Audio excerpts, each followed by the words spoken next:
Hi, today we're going to look at living space, so if you turn to the poem in your anthology. And you'll be glad to know that we are going to be reading a very optimistic poem today, so moving away from the pessimism of London and afternoons. And we are also moving away from the West. Obviously both poems so far have been set, well, one in London and one very much centred around British life. We're now going to go further east. So before you carry on with the video, I'm going to put this link in the description. Can you click on this link? There's a great video of the poet herself reading out the poem with sort of images of the landscape that she was hoping to capture. So there's no better way really to get an insight into the type of, what she was trying to capture. So if you just watch that now for me. Okay, so there's just three pieces of context that I think are useful for your analysis of this poem. The first, as you might have just seen from the other video, is that it is set in the slums of Mumbai, India, where living conditions are very poor, and it was written in the 1990s. I think even though it is obviously set here, because that's where the poet wanted it to be set, you can, if you think back to the image I showed you of Sao Paulo, sorry, that's my phone, the image of Sao Paulo before we went off, it could just be just as easily apply to those, to multiple places around the world, and that's something to bear in mind in terms of the relevance of the poem and its value to the world. The second one is that the poet aims to provide more understanding about the people living in slums.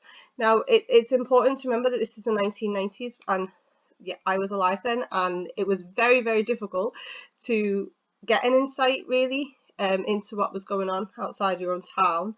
You could go and get an encyclopedia from the library, or you might be able to see a news report on the TV. But unless the news chose to show you and you happen to see it, and or unless you went and did your own research, we were a little bit ignorant really as to what was going on around the world. And I think poems like this really helped to convey that. So it's important to put it in the context of the idea that you couldn't just go on YouTube and watch, Google it and watch a video. Now, context 3 is biographical information, which I don't like. However, I do think it's relevant in terms of how she's so well placed to write this poem and where her sort of insight and empathy comes from. So she was raised in Scotland, but she was born in Pakistan, Dharker, sorry, and it does give her an insight, obviously, into how Westerners often see Eastern cultures and living conditions. Quite often on the news, in the 90s, it wouldn't, you wouldn't really see any positive side of it. It would be very much presented to you as, obviously there are negatives to it, and they highlighted that. But I think Dharker, you'll have seen from the poem, does try to put, make us see it in a different light, and I think that's a really valuable thing that she does, and she does that often in her poetry as well. Sort of challenges the way we and the Western world maybe look at Eastern cultures. Just in case you don't know where Mumbai is, there you go. Okay, I'm not going to read through the poem because you've just heard the writer read it, so I would just butcher it in comparison. We'll just analyse the title just to get started. So, living space is quite vague, similar to afternoons, which is also sort of this vague noun, isn't it? Which afternoon? So it focuses on the place's function. Like, this is a living space; it exists for people to live in. It's not a home; it's a space.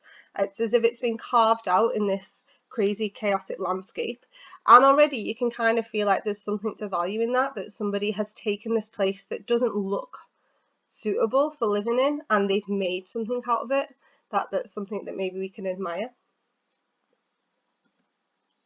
I do think the vocab's accessible, so I've not labelled any of the words. If there's anything you're not sure of, just obviously Google it for a definition, but I'm assuming I'm right in thinking that you'll be alright with that vocab. Okay, so just before we get stuck into the poem, I just want to sort of give you a feel for what it would be like to live in the poem, and kind of, this is just a silly quiz that I've made up. This is not real. You do not have to never go and live somewhere like this if you fail this quiz. It's kind of like an A, B, C or D quiz, and you just need to count up your A's, B's, C's and D's. So if you woke up and found out that your parents didn't pay for the Wi-Fi and you have no internet, would you A, cry, stomp your feet and never speak to them again?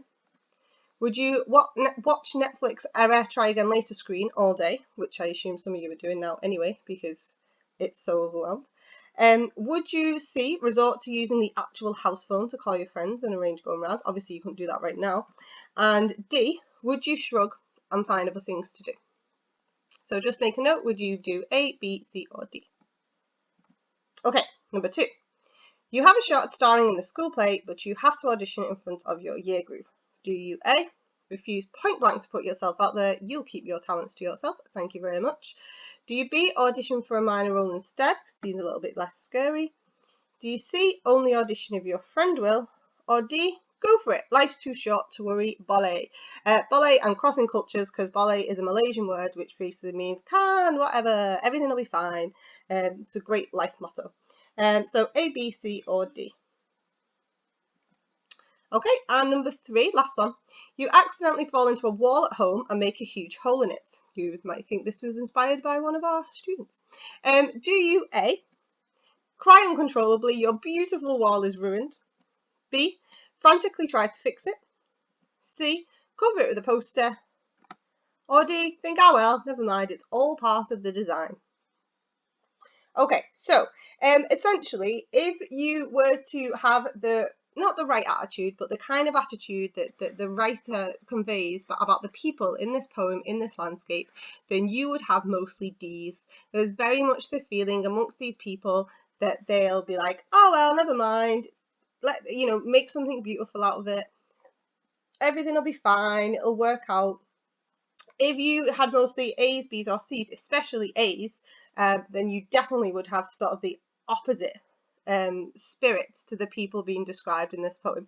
Now, I'm not saying that's wrong. Obviously, I think I would definitely cry uncontrollably if my wall a wall at home had a huge hole in it. But it's just about the idea of trying to show you how these people feel and how these people feel about life, like how they're quite optimistic and they just kind of get on with things and they make the best out of everything, and that's what makes this poem so positive, even though you might argue the conditions are just as poor as the ones in London. Okay, so back to the poem then, bigger picture, narrative choices and organisation. So third poem on the run that we've got present tense, this time is in the third person, so we're kind of back to afternoons really. London was first person, wasn't it? I wander through each Charter Street, so back to third person. However, there is very much the feeling when you read this poem that the speaker is looking over the scene and they're describing to us what they can see. They're capturing a moment in these slums for us as if we are aware that they're there and they're conveying to us, which is kind of what Dharker is doing. She's trying to convey to us what this scene would look like to people who, without this poem, like I said before, might not have the chance to experience it. It is a very subjective account because it's not just a list of facts about what this person can see. They're interpreting the scene for us. So, for example, saying that something is leaning towards the miraculous, that's definitely an opinion, isn't it? That's their interpretation of the scene. That is the problem. They're identifying to us, this is a problem. So it's not just a list of facts, they're leading us, the speaker's leading us to feel a certain way about this place. And most importantly, it's people, especially towards the end. Nothing happens in the poem. Even the eggs aren't hung up in the poem, the eggs are already there. So it is literally a snapshot of a moment in time in the slums. So it very much is organised from the bigger picture of this scene to the specific. It gradually zooms into these eggs in a basket and what that symbolises and like metaphorically what that implies. So at first the speaker outlines the wider landscape. Nothing's flat, the whole structure leans dangerously. You've got the bigger picture. Then you've got that second short stanza where we zoom into a living space which has been squeezed into all this chaos. So we're getting, we're zooming in more. We've looked at the bigger picture now. We're looking at one specific living space that's been squeezed in. And then finally, in the third stanza, we consider the people in this place. So we're asked to step into the poem's central metaphor, which is the eggs hanging in a basket, which is a symbol of people's faith and optimism as they as they live on the dark edge of a slanted universe. So the idea of, obviously eggs obviously are really fragile, and if you're hanging them in a wire basket in amongst all that chaos where nails are clutching at open seams and could fall apart at any second, then obviously that takes a lot of faith and a lot of optimism that things are going to be okay. And that links back to our quiz, those D's, all about being positive and feeling like everything will be okay, and the faith that's required to live that way. I do feel like when I spent time in Malaysia, I know that Malaysia is not India, very different cultures in many ways, but I do feel like the further east you go away from sort of Western mindsets, that hopefully you'll get to see for yourself one day if you get to travel, that there maybe is an element of people being kind of more chilled, like people care about things, but kind of just, what will be attitude, and massively driven by faith as well. And I do hope you get to travel east and get to experience that for yourself. Okay, so, sorry, I've not done them one at a time, I apologise. So living space, first stanza. So there are just not enough straight lines, that is the problem. So if you kind of think about the fact that, well, if there's not enough straight lines and that's a problem, then that's obviously because things aren't organised. Straight lines come from design, don't they? Like, we'll have this here and we'll have this here. So planning and organisation is the problem. No one has got an oversight on this space. It's just chaos, and it's just growing, and it's very organic. Now, we'll talk later about whether you think that is a problem and whether actually there's a beauty in that. But certainly the speaker wants us to see that this is a problem, that there's no organisation, no one's come along and planned this space for anybody.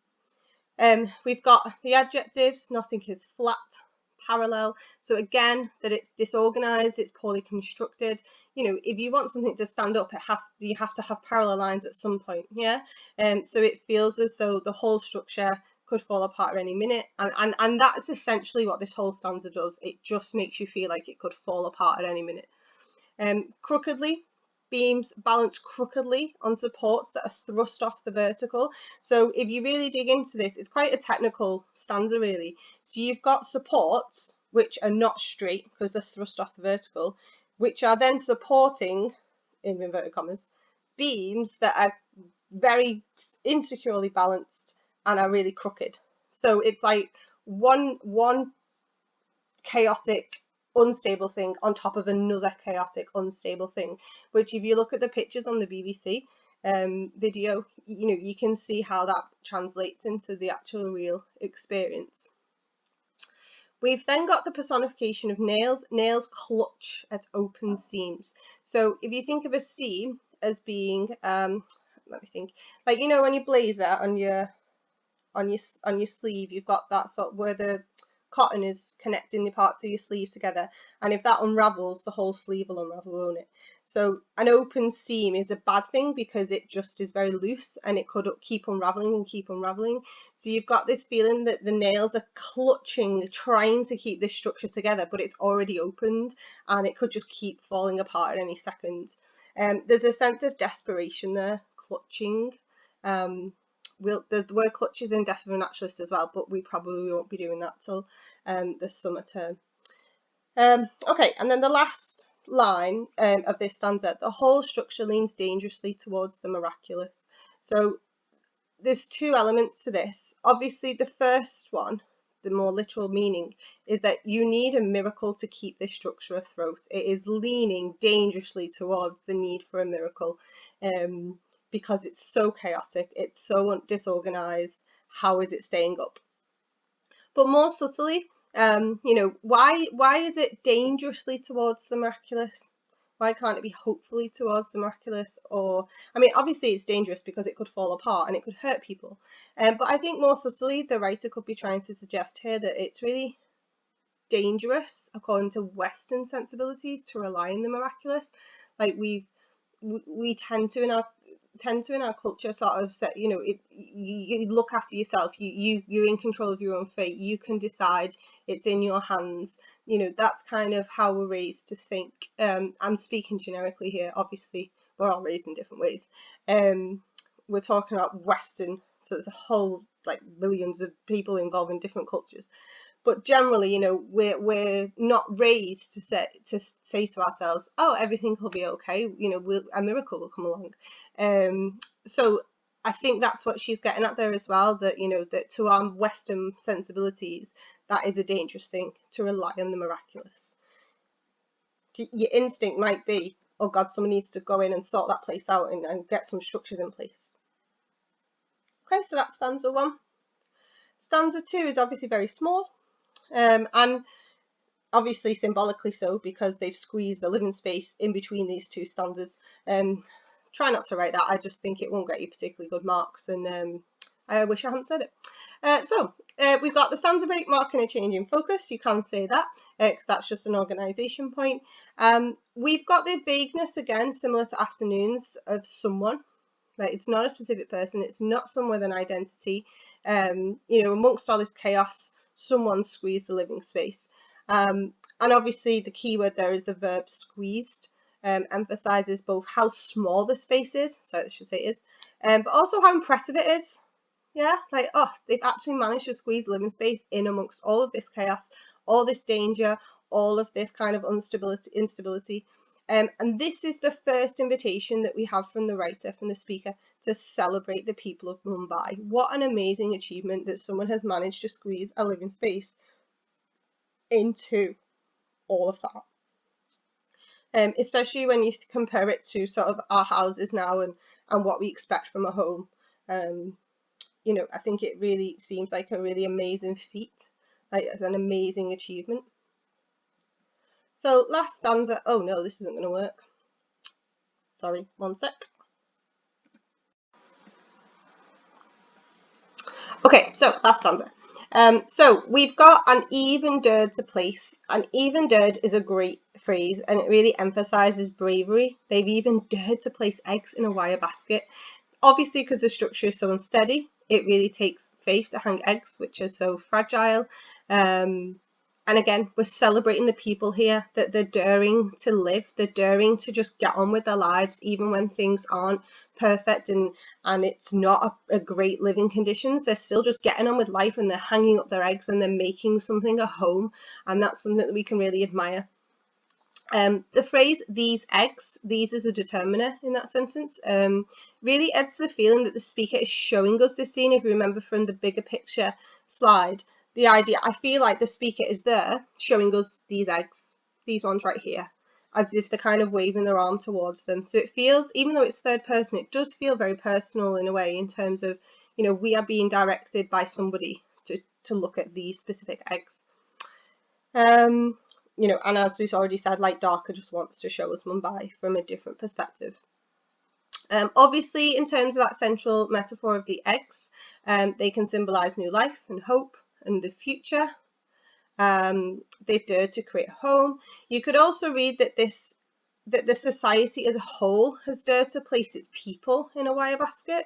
So if you kind of see the eggs as being symbolic of the people who live there, you know, they're all living in a wire basket that could fall at any second, and the society as a whole is that brave and is that kind of optimistic that they'll carry on trying.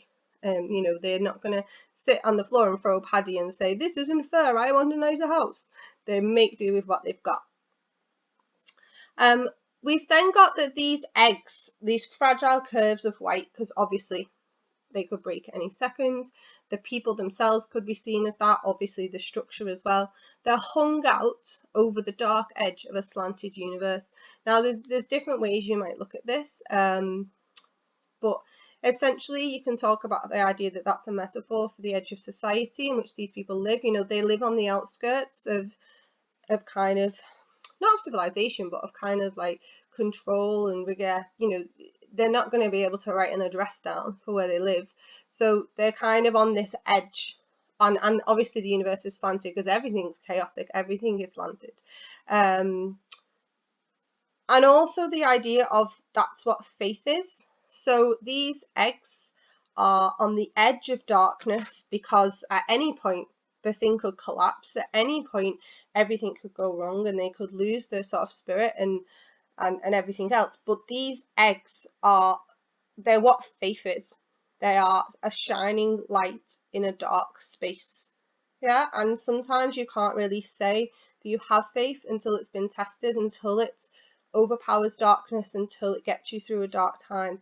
And that very much links to the next line about the eggs are gathering the light into themselves. The writer literally tells us for the rest of the poem, this gathering the light into themselves as if they were the bright thin walls of faith, because that is what faith does. It gathers the light into itself. It makes something that could be dark really, really bright. So there's a really lovely kind of, beautiful spiritual end to the poem. The eggs gathering the light is technically personification, gathering. It feels like a very physical human movement rather than a scientific movement. Hope breeds more hope. Yeah, they gather the light, and then the light keeps them going, even though they're living on the edge of darkness. And, it also makes us celebrate that people are resourceful. They protect themselves with their optimism. So you can't help but really admire and celebrate the wonderfulness of the people in this poem. And then finally, this bright thin walls of faith. The eggs themselves are walls of faith.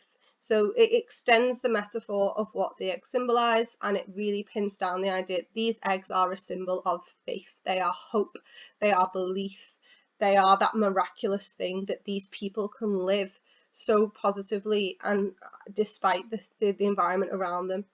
And obviously it's thin, because the environment might at any time bring them to question their faith. Things could fall apart at any second, but it's bright.